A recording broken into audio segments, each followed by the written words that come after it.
is the 27th, the next day. We had 3 scheduled flights early in the morning so that you'd get there at the proper sun angle, which, as most anybody that knows anything about reconnaissance knows, you need about a 20-degree sun angle. So you wanted to get there when you had that, but not any later because you need to get the film back home.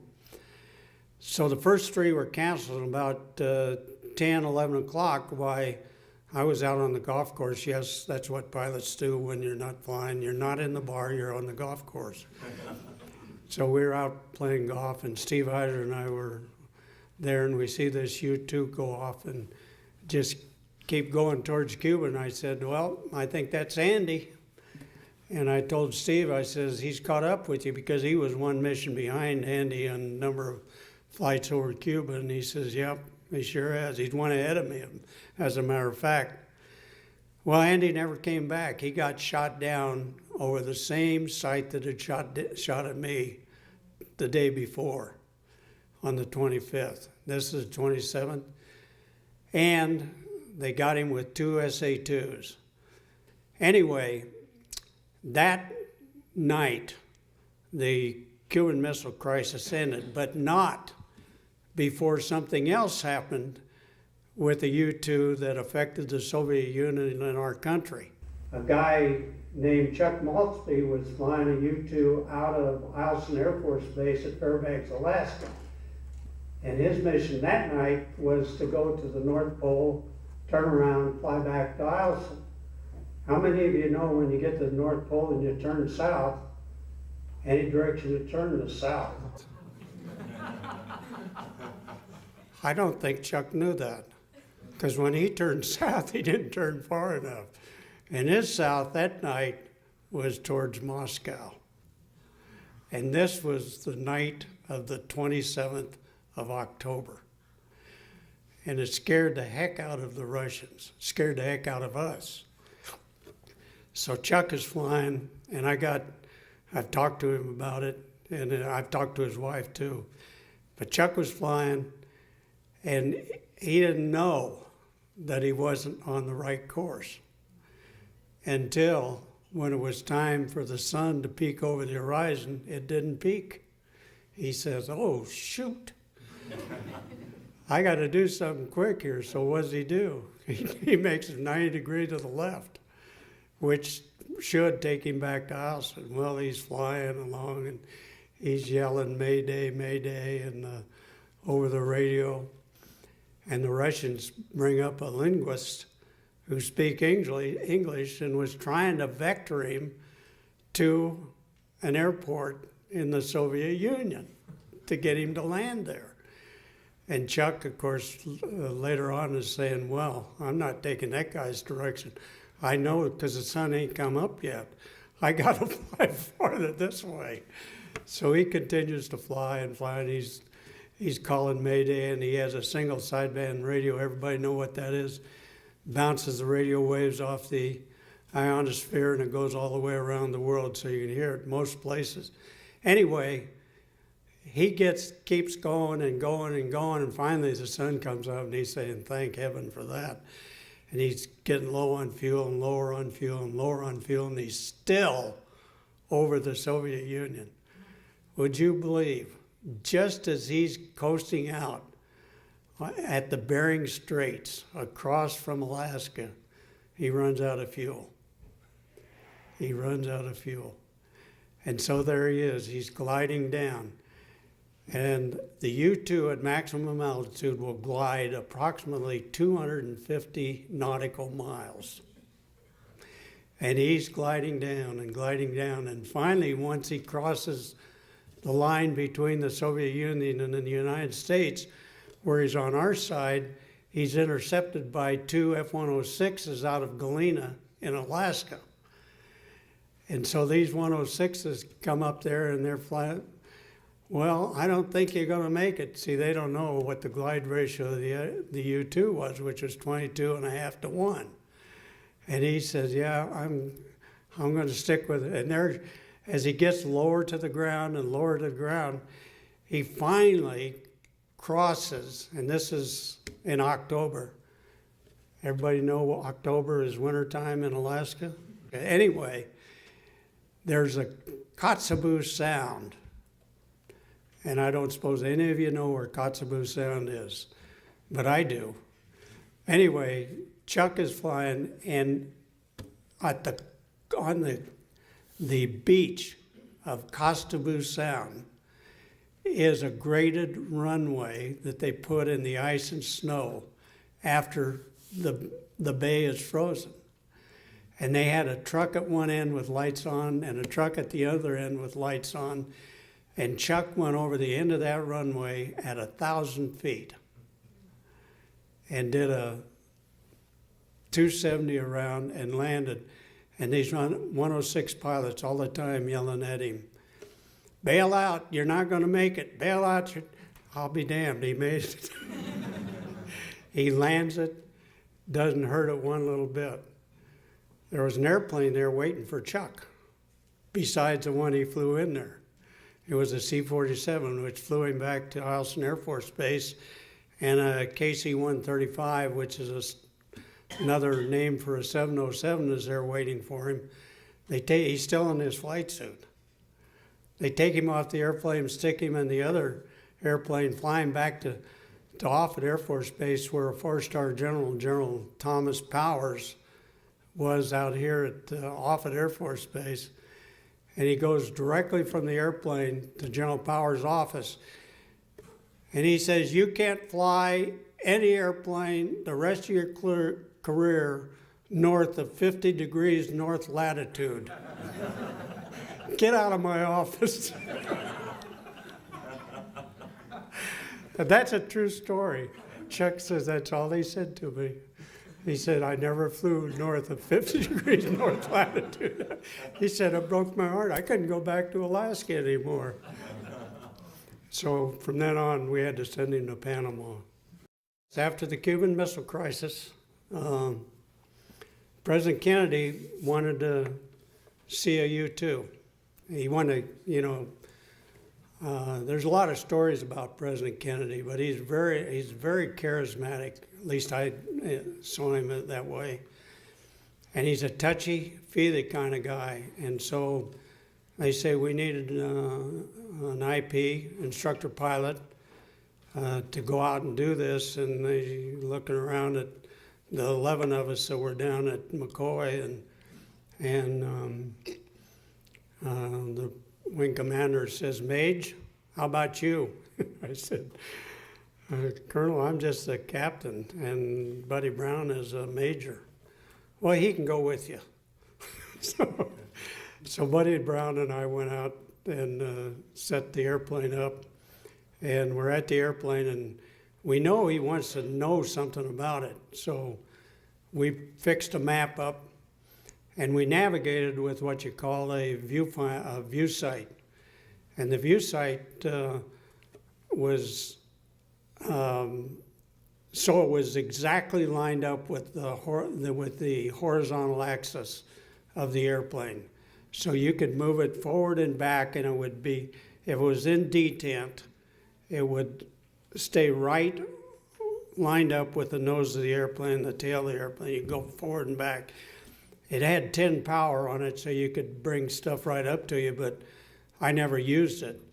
But the whole point was that's how we navigated. You'd look at physical landmarks on the ground to get from point A to point B. That's how you would do it. One of the problems is, and you probably are finding this out, is nobody knows precisely where a lot of the world is. So, you go and you think the Amazon River is right here. Well, it might be 8, 10, 20 miles different than that. Well, GPS satellites are helping a lot in that regard. But back then, that was only a figment of somebody's imagination. So we navigated by those kind of points, where a river was, where a bridge was that you could see from up there. And you could actually see it. And you got to realize at 75,000 feet, you're like 15 miles away. That's a long ways. But once you've flown the U-2 a while and you look through the viewfinder, you get to where you can do it. You look at it and you can correlate what you're seeing on the ground with the map very easily. It gets to be, I shouldn't say a piece of cake, but it really is. It gets to where it's very easy for you to do. And so I put a map down underneath the airplane and got Buddy up in the cockpit and got the map lined up exactly with the viewfinder so you could run it back and forth. So when President Kennedy got the airplane with his limousine and the 14 others, which include the Joint Chiefs of Staff and everybody you can think of, except the only one I was interested in was the president. He gets out of the car and he comes racing right over to me. I'm standing there at attention. I'm trying to salute him, you know. He's not saluting. He's shaking hands. That's what he wants to do. He comes up and he said, boy, he says, I am so happy to meet you. He says, you guys, you brought back the information that I needed to negotiate and bring this crisis to a peaceful, successful conclusion. He says, I will never be able to thank you enough for that. He says, what does your wife, Patty, think of that? And your kids, Patrick and Ruth. Well, Patrick and Ruth, you know, they were like this tall. And I said, well, Mr. President, my wife doesn't know where I am. He said, she doesn't? I said, well, she might, because I asked her to send me my golf clubs, but other than that, she doesn't know because it's top secret. You mean you can't tell your wife where you are and what you're doing? No, I can't. Well, and then he says, well, show me this airplane. So I thought we spent about 5 minutes with him. That's what I thought. Since I got into the JFK library and looked up his schedule that day, do you know how much time he was actually at that airplane? 45 minutes. I can hardly remember anything except hello. That's all I can remember. But he was really, I didn't vote for him, but now I wish I had him. Because I really liked him. He was just, you know, you just knew when he was saying thank you, that's what he really truly felt.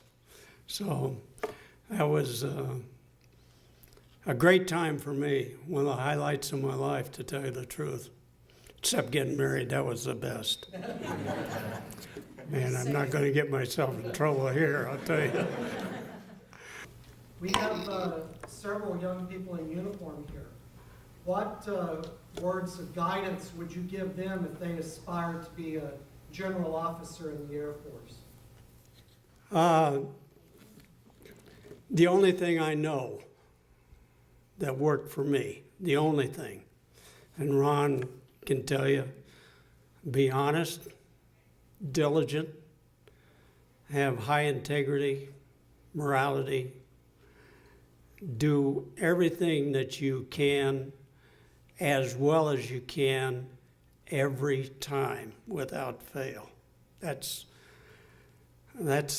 kind of the way I've lived my life, I think. I hope that's the way I live my life.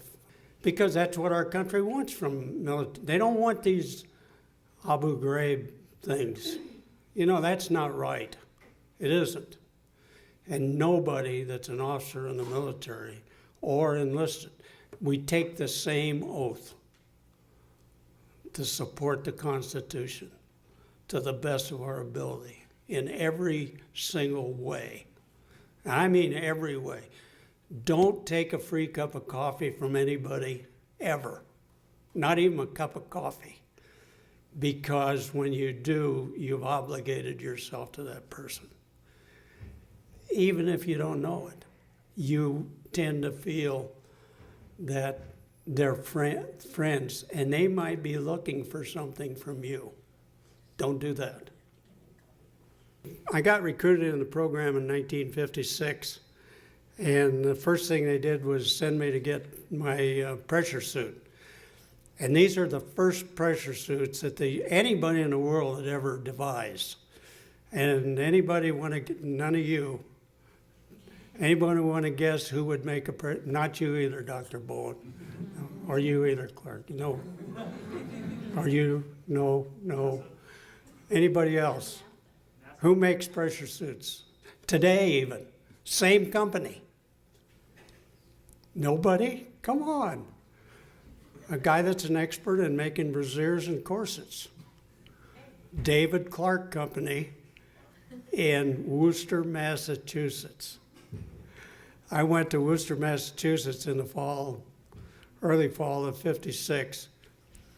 And this was super secret, being funded by black money out of the CIA at the time. We couldn't wear our uniform, had to leave my ID card, my military ID card at home. We couldn't fly direct to Worcester. We had to make it 3 legs to get there, and I think, I don't know where it was, someplace in Wyoming, Casper, I don't know, might have been. Anyway, Casper, New York, then Worcester. We got to Worcester, and then we had to go to a certain hotel, and we had reservations there. And then some guy was going to pick us up the next day, a code word. I don't remember his name, but I used Zach today, the guy that introduced me. But he'd come and gave the name Zach, and we go down, we get in this vehicle, and he's not talking. Have you ever, this is real CIA stuff, spooky, the United States, and we're going to a brassiere factory, and it's spooky. I mean, get real. Anyway, we get there, and he says, go in that door there. And so me and this other guy, Bob Brackenoff, we wandered through the door, and we wandered through the door. And this building is huge. I mean, I think it was 2,000 miles long that way and 2,000 miles long that way, and I couldn't even see the other end of it that way. And it was full of women with sewing machines making brassieres and corsets. And somebody says, go down that stairway over there in the middle. So we go down, at the bottom is a green door, and we go through the green door. And now there's men and women both doing this with something else. They were making the suits. I didn't know that, but they were putting these pressure suits together. And so they say, go through that black door over there. So we go back through that black door. And then it's just a little room, and this.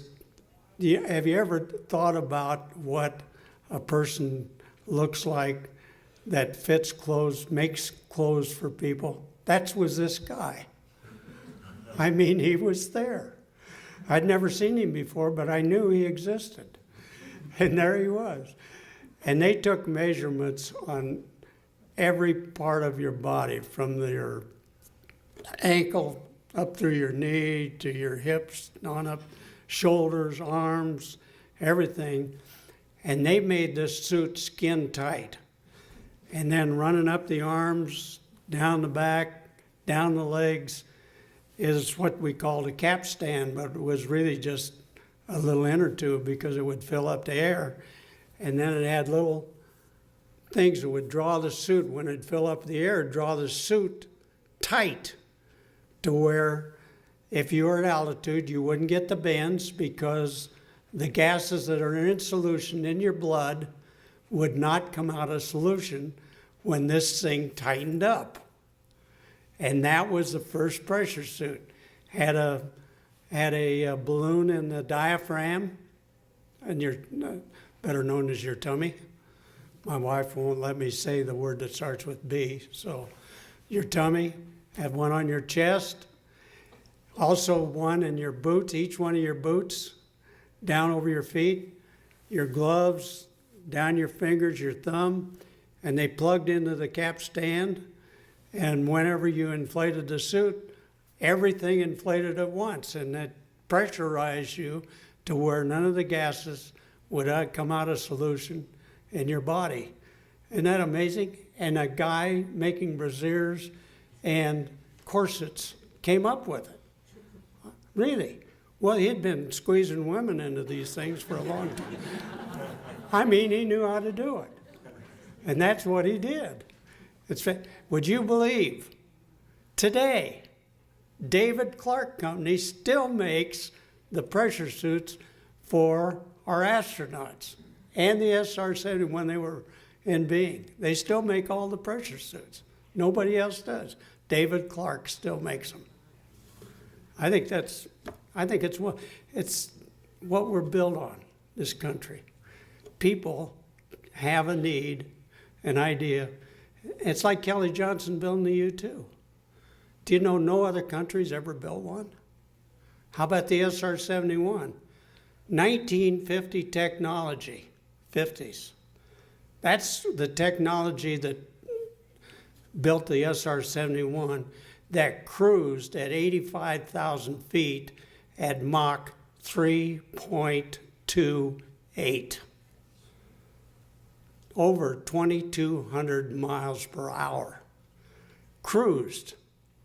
Level flight. Nobody has touched it since. Nobody. No airplane in the world. And we did that with 1950 technologies in the 50s. That's when it started. I mean, ingenuity like you can't believe. Why can't we solve the energy problem in this country? Because we got the people that can think and maybe come up with the idea. I wish someone would do it. Did you ever get the chance to meet Kelly Johnson, and if so, what was your impression of him? I met him one time. I just talked to him briefly, but my impression of him is he's a down-to-earth guy. He was not arrogant. He was not the kind that thinks, I know it all. He's the kind that asks questions. I think he's a lot like President Eisenhower in some ways, in that he surrounded himself with truly great engineers. I mean, guys that were just brilliant in their field. You know, not afraid to think. You know, guys like Thomas Edison, you know, leaders in innovation, and if it's there, find out a way to fix it or to invent it. And that's the kind of guy he was. Everybody that I know that knows Kelly Johnson feels the same way about him. I've never heard anybody say a bad word about the man ever. And I know, and so does my wife, the guy that currently runs the Skunk Works, Frank Capuccio. And he's the same type, the same guy. And he's one of the ones that's working on the current unmanned reconnaissance aircraft. And he says we got a ways to go with them. They're not where the news media would like you to believe we are, but he says we're working on it. But he says we'll never really get there. Although if you hear the news media, they say we're already there. It's just not true. What was your most frightening moment in an airplane? Frightening? Do you know, in all truthfulness, and I think most people will tell you this, it doesn't make any difference whether you're a pilot or what. If you're in combat, it's afterwards that you say, boy, that was scary as hell. But at the time, you know, you're focused on what you're trained to do. You're just totally focused. You don't think about anything else. You do what you're trained to do. That's the way it is. I don't know. Afterwards, you say, man, I don't want to do that anymore. One time, I had some time to think about it, and that was on a really, really, really long mission. I'd flown out of Alaska, and I was flown down over Shimia and up towards Vladivostok to where then I started paralleling the Russian coast all the way back to Alaska. And it was, I was going to run out of fuel over Galena, or I was going to be very low on fuel when I got to Galena. And so me and the ops officer decided that if you get over Galena and your low-level fuel light isn't on, low-level fuel light meaning you only got 40 gallons left, which is like at lower altitudes, like nothing. You know, it goes like that. And I got over Galena, and my low-level fuel light was not on. And I was one tired hummer, I'm telling you. I'd been in flight at that point in time about 9 hours and 15 minutes. And sitting in that little tight cockpit will wear you out. And I'd been doing celestial and controlling my sensors and making encoded radio reports and all this stuff, you know, busier than a one-armed paper hanger. And I says, I'm over Galena and the light isn't on. I'm going to come on back to Eielson, which was about 100 miles away. And I said, roger that. And they had a T-33 orbiting below me over Galena. He was going to land and help me land. Of course, I'd probably been on the ground before he was, because I wouldn't have been wasting any time if my low-level fuel light was on, I tell you. And I said, my low-level fuel light is not on. He says, Roger, you're coming on home, right? Yes, I am, right. Blip. The light came on right then and there. I said, well, let's see. We figured if I had 40 gallons over Galena, I could make it. I could make it if they let me come in straight. It was dark 30 in the morning, too. And so I headed for Eielson, and I asked radar for a vector to the final approach. And I said, get me there about, maybe a couple of thousand feet south of the runway. And I'll turn, when I turn, I'll be right there. So I'd pull the throttle all the way back to idle, which it already was, lowered my gear, my speed brakes, let down. I was approaching the end of the runway, and I look and I can see ice fog. And I mean, it was solid up to about 100 feet. Well, hell, you know, I can't see the runway. Nothing. And I turned final. I said, I can't do anything. I just went on instruments and held what I had. And I came right down in that ice fogs, and I'm coming down. And all of a sudden, at Eielson on that snow-covered runway, they put orange dye about this wide. And I see that orange dye coming right down the center of my nose. I said, boy, that is great. I just held what I had. Landed, the engine quit. I was out of gas. That's the truth. The engine quit, I was out of gas. Now that afterwards was scary. At the time I was trying to land it, I wasn't worried about scary. Does that answer your question? Shooting at you is not fun either, is it, Ron? I don't like them shooting at me. But you don't worry about it at the time. Is that enough of me?